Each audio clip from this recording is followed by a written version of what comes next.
విష్ణు ఒక పాప వచ్చింది పేరు అరే రాను పిలుస్తారా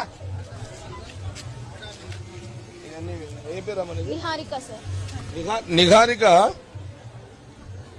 నిహారిక పేరు నట లోపల వస్తున్నా ఫీజు రియంబర్స్మెంట్ ఉన్నట్టుంది.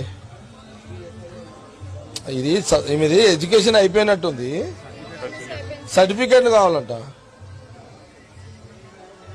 ఇది ఫైనల్ అయిపోయిందా అమ్మా? ఇది అయిపోయిందా? అప్లై చేయడానికి సర్టిఫికేట్లు కావాలంట. బి ఫార్మసీ మీ దగ్గర చదివింది, సర్టిఫికేట్లు ఇవ్వాలి. డబ్బులు రాలేనట్టుంది, సర్టిఫికేట్లు ఇస్తలేనట్టున్నారు మన వాళ్ళు. సరే ఇచ్చేసేయి, ఇది నా రికమెండ్ మీద ఇచ్చేయి.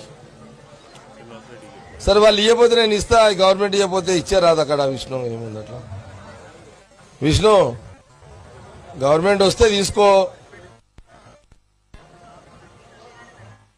ఎంత 45,000 అంట. మిగతాది ఎంత ఉంటుంది ఇంకా? అబ్బాయి ఎంత అన్నా ఉండను విష్ణు, ఆమె పేరు మీద ఎంత అన్నా ఉండను, నాకు చెప్పు, నేను ఇస్తా. ఏముంది? సార్ నీకు ఎన్ని గంటలు పంపాలి కాలేజ్కి? నేను ఏమంటున్నా అంటే, సార్ నీకు సంతు టచ్లు ఉంటాడు, ఆమె సర్టిఫికేట్లు ఏముంది అమౌంట్ సంతుకి చెప్పు, సంతు ఇచ్చేస్తాడు. సరేనా? రైట్ రైట్, సంతుతో మాట్లాడు.